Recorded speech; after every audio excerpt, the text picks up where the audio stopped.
Өмнөх засгийн газрын үед болохоор би ямар шүүмжлэл ихээр тавьдаг байсан бэ гэхлээр яаралтай гормоор янз бүрийн хууль тогтоомжийн төсөл оруулж ирээд гишүүдийг бас хангалттай мэдээллээр хангахгүй байдлаар ийм хуулийн төслүүд батлаад байна гэдэг шүүмжийг маш ихээр хэлдэг байсан.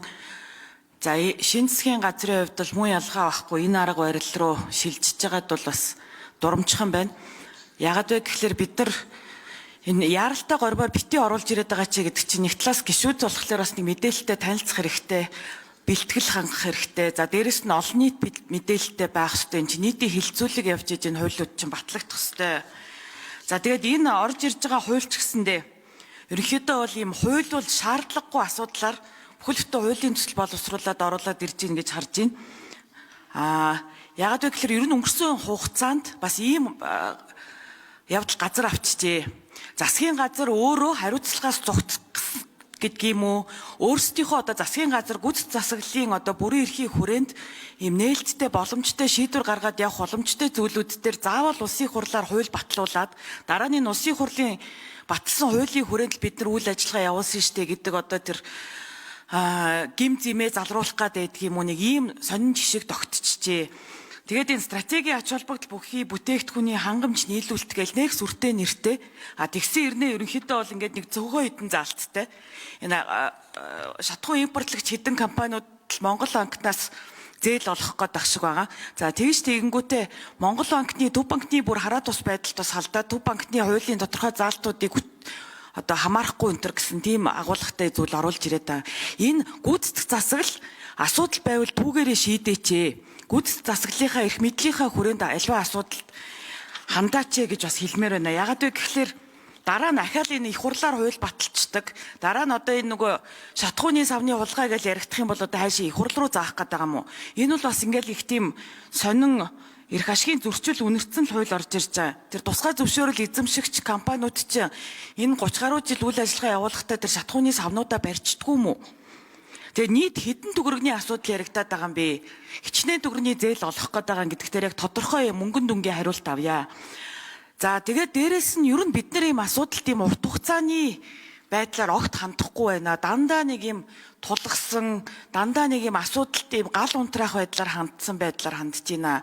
Тэгээд энэ уул уурхайн салбарын олборлолт нэмэгдээд байгаа учраас дизель түвшний эрэлт ихсэж байна гэж хэлж байна. Уул нь бол бид нар урт хугацааны бодлого нь юу вэ гэхлээр энэ уул уурхайн салбарт хөдөө аж ахуйн салбарт тоног төхөөрөмжүүдэд цахилгаанжуулах ажлыг хиймээр байгаа байхгүй юу? Одоо цахилгаан машинууд авч ажиллаулмаар байгаа. Тэхийн тулд бид нар одоо бас нөгөө эрчим хүчнийхээ салбарыг хөгжүүлмээр байгаа. Цахилгаан станцуудаа барьмаар байгаа. Тэгээд энэ гих маягаар энэ одоо юу гэдгийг импортын түлшнээс хараад бус байдлаа шийдэхгүй түүнээс биш нэг богино хугацаанд нэг юм гал унтраах маягтай асуудалд хандаад ах юм бол цаашлаад ер нь энэ шатхууны савуудыг чинь дараа нь яах юм? Гих мэтчлийн юм одоо маш олон асуултууд байна. Тэгээд төгсгөлд нь хэлэхэд сая ингээд сарын өмнө шатхуун тасалтлаа барьлаа энэ төр гэлээсэн. Тэгэхэд бол Дамжин яам сайд тийм зүйл гараагүй энэ төр гэл мэдээлэл өгөөд байсан. Яг үндэ одоо ийм хууль оруулж ирэх гэдэг ийм хомсдол үүсгээд идэм үү яагаад идэм бас янз бүрээр хардах юм нөхцөл байдлууд бий болж штэ. Тэгээд ер нь цаашд одоо энэ шатхууны хомсдол ямар байхын гэдгийг та бас хэлж өгөөч. Тэгээд ер нь л шатхууны үнийн хувьд бол ийм асуудал үүсэхгүй байгаа шүү дээ. Дэлхийн зах зээл дээр барил нефт зүйл 60 орчим долларын л үнэтэй байгаа. За жаргалан гишүүн чухал асуудал өндж шүү. Цаашдаа энэ цахилгаан машин яах, эсэргийгдэх хэрчим үж хүлэмжийн хэв ууруулах. Тэн карбон кредит тооцох гэдэг олон одоо бас ажлуудыг давхар хийж явахгүй бол ингэж гал унтрааж болохгүй гэдэг. За Дамжин юм шүү. За хууль хэрэггүй яаралтай горим гэхээр би улсын хурлын дэгийн тухай хуулийн дагуу л оруулж ирж байгаа. Яаралтай гормоор бид нэр хилцэхээс өөр арга алга улс орны эдийн засгийн гол хөдөлгөгч хүч одоо түш шатхун болчиход байна. Бидний гол импортлогч аж ахуйн нэгжүүд маань улс маань бол би хэллээ шүү дээ 95-аас 97% Орос улбаноос авч байна. 35 жил хийгдэггүй байсан шийдлийг хийх гэж явж байгаа шүү дээ жаргалан гишүүнэ. Яагаад энэ өмнөх сайд нар оруулж ирээгүй би мэдэхгүй байна. Өөригөө сайн ажил хийж гин гэж бодохгүй байна. Хийх ёстойгоо хийж гин. За хууль яагаад хэрэгтэй байгаа юм? Яагаад хууль хэрэгтэй вэ? Яагад гэвэл Монгол банкнаас репо санхүүжилт гаргахын тулд зайлшгүй хууль хэрэгтэй байгаад байгаа юм. Тухайлсан нэг салбарыг дэмжихгүй гэдэг бодлоготой юм байна лээ. Хууль нь өөрөө тийм. Энэ үндэсний аюулгүй байдалтай холбоотой стратегийн бүтээгдэхүүнтэй холбоотой асуудал дээр тусгаасан хууль гаргаж өгөөч гэдэг хүсэл тавьж байгаа. Тэр нь бас зайлшгүй юм байна лээ. Энийг нь хийж өгч байна. За нийт их усүрийн тухайд бол 1 сарын хэрэглээний шатхууны нөөц хадгалах сав барихад бол 500 тэрбум төгрөг хэрэгтэй. Баригдсан энэ савыг дүүрэхэд 560 тэрбум төгрөг хэрэгтэй. Нийтдээ 1.80 орчим төгрөгний л одоо их усүрийн асуудал яригдж байна. Одоо энэ урт хугацаанд яригдж шүү. За урт хугацааны шийдэл бол ногоон эрчим хүч гэж хэллээ. Үнэн. Ёстой санал нэг байна.